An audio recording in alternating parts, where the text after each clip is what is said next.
And aloha. Welcome to the East-West Center virtually. My name is Richard Vuylsteke.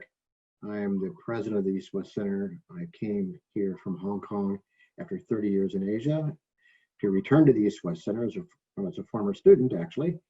I came in January 2017. So I'm sorry I can't be with you in person, online, live, with the opening of your event, because at the very same time, the 28th and 29th, I am hosting our governing board of governors for one of its annual meetings. And so I'm otherwise indisposed, but I do look forward to attending some of your activities over the several days of this conference and being involved as an active listener to the kinds of deliberations and thoughts and concerns that you have in the various panels and discussions. So don't take it personally. I will be there later, but not right away in person on screen. I want to heartily welcome you to this GenSquared event, though. I like the title, A Generative Space Across Generations. I think that's at the heart of some of the things we try to do at the East-West Center, is to bring not only people from various nationalities and cultures and business sectors or professional sectors together, but also really the generations, across generations, because there's a two-way learning curve always among and between generations. So thank you for a good title, and I think a very good idea. As you know, GenSquared is a virtual summit offered by the East-West Center Leadership Alumni for peer-to-peer collaboration and learning. I give a lot of credit to our leadership program alumni for all the good things they've been doing, especially, I would say, over 2.5 years now, and doing more and more events together to connect not only laterally with former groups that were meeting together at the East-West Center, but also verticals, people in the same program from different years, again, different generations. Like many of the programs you attended before, this is an opportunity to enhance your leadership and professional development, but really celebrate the cross-cultural, cross-national, generational diversity of the East-West Center and its participants. So I hope you'll keep that at heart in the way as you meet online with each other. From our perspective at the East-West Center, the summit is but one way we can show how much we highly value our alumni and your contributions, not only as participants in our programs, but also in your respective fields. You're to be highly congratulated, and part of the summit is really an opportunity to further enhance and augment and stimulate the kinds of things you do back home, as well as what you do interactively with people across the communities in the region. I was asked by the organizers to address just a couple quick questions. One is, what is the center doing in these challenging times to stay connected and relevant? And I would just say a word about it. We are vigorously looking at the new normal for the East-West Center. One that integrates online activities that we are forced to do because of COVID-19, but also to realizing that after some semblance of normality returns, after we have a vaccine and testing and we kind of battle this pandemic effectively, that we're never going to go back to same old. Every conference and workshop and other kind of activity East-West Center does going forward has got to integrate also online participation and interaction. I think it's an exciting time to really take advantage of the huge advances made in communications. And now, of course, because of requirement of COVID-19, everybody getting more up to speed on Zoom and other kinds of ways to interact with each other. So, we know that this is kind of a frustrating time. On the other hand, I think it's a time fraught with opportunity to embrace and expand the communications methods that we use with each other, personally, in groups and in conferences, so it can really have larger audiences participating. We always know that people can't make the travel or can't spare the time or have other issues, but getting online is not a long travel exercise, a couple seconds. So we want to integrate that in our programs, and I think that's the exciting thing that faces us now. Now, to my final point is, this is a challenge. Each of us, whether it's family level or organization level, what have you, are trying to adjust this to the communications requirements of this pandemic era.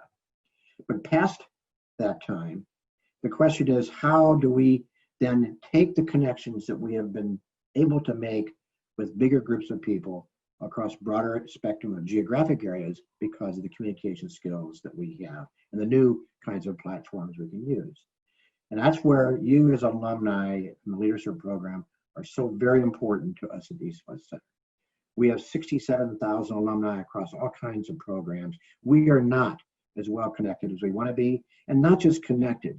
We see the East West Center as not an episodic sort of thing, but one that is essential to be continuing as we learn from each other, develop our careers, have lessons learned on how to perform our jobs better, to be better in community service and activities through non-government organizations, as well as other kinds of workplaces and institutions. Each of you has already demonstrated leadership role capabilities and taken on leadership roles. My hope is that this conference will be a rejuvenating one for you to learn new ways to serve your communities, your societies in constructive ways, to develop your own personal effectiveness and skills, but also to find ways to get connected and stay connected with the East West Center in other constructive ways, and help us through your advice and critical comments how to do a better job ourselves in the communication with you. I, for one, am not satisfied with the effectiveness of what we have already. We are working to improve it, but we don't want to work in a vacuum. We want to work with and engage with our constituents, you might say, with our friends, with our colleagues, which include you in the leadership program. So I hope that you will find these days personally valuable. You'll reconnect with friends and make new ones, but also you will reconnect with us at the East West Center and help us do a better job of helping you and be more of a catalyst for your success. Thank you, and all best wishes and aloha for your conference going forward. Thank you. Aloha, East West Center Leadership Program Alumni Ohana. It is such a pleasure to engage with you virtually. We hope you're doing well in this time of COVID-19, which is so challenging for everybody. And of course, hugely disappointed as alumni president not to be welcoming you in person to our 60th anniversary celebration here in Honolulu. But we hope to see you in 2021, and a huge congratulations to Christina and the leadership program team for pivoting so quickly, and to all of you for being up for engaging virtually. I love the name of GenSquared. It's great. And the whole idea of a generative space across generations is so inspiring and so innovative, but that's what I've come to expect from the brilliant folks at the leadership program. So I really hope that you're going to enjoy the peer-to-peer learning and collaboration that is coming up between the 28th of June and the 4th of July, and that you'll be able to celebrate cultures and our arts ohana as well.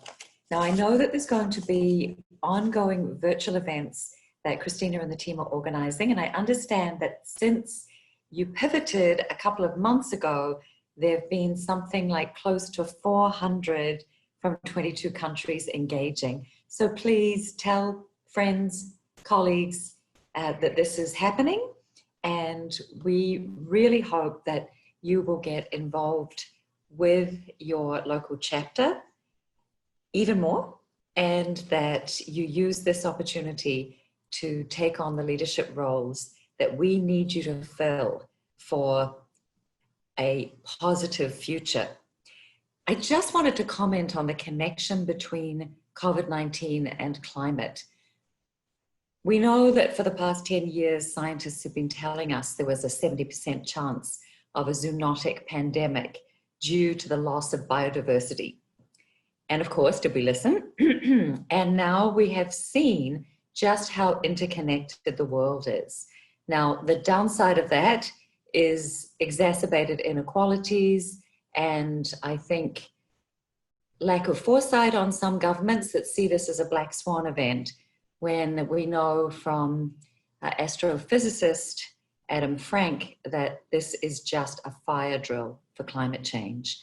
So the exponential nature of COVID, I think, has really highlighted the exponential nature of climate change as well. And it's really a climate crisis now. Scientists are saying that 2020 is the year of inflection, much faster than we thought, because of the interconnectedness of planetary boundaries. And of course, as those are transgressed, societal boundaries also. And we've seen the, in fact, inspiring reaction around the world to the terrible death of George Floyd and others in the US. And this, of course, is Juneteenth, which is the celebration of the end of slavery in the US in 1865. So we're still dealing with issues, but this is also a positive time to remember that collective change can come about. So we are counting on you, Leadership Program Ohana, brilliant as you all are, to really step up and take leadership roles, recognize the interconnectedness of our world, and help make it better for all of us. Mahalo nui loa. Thank you so much. Aloha.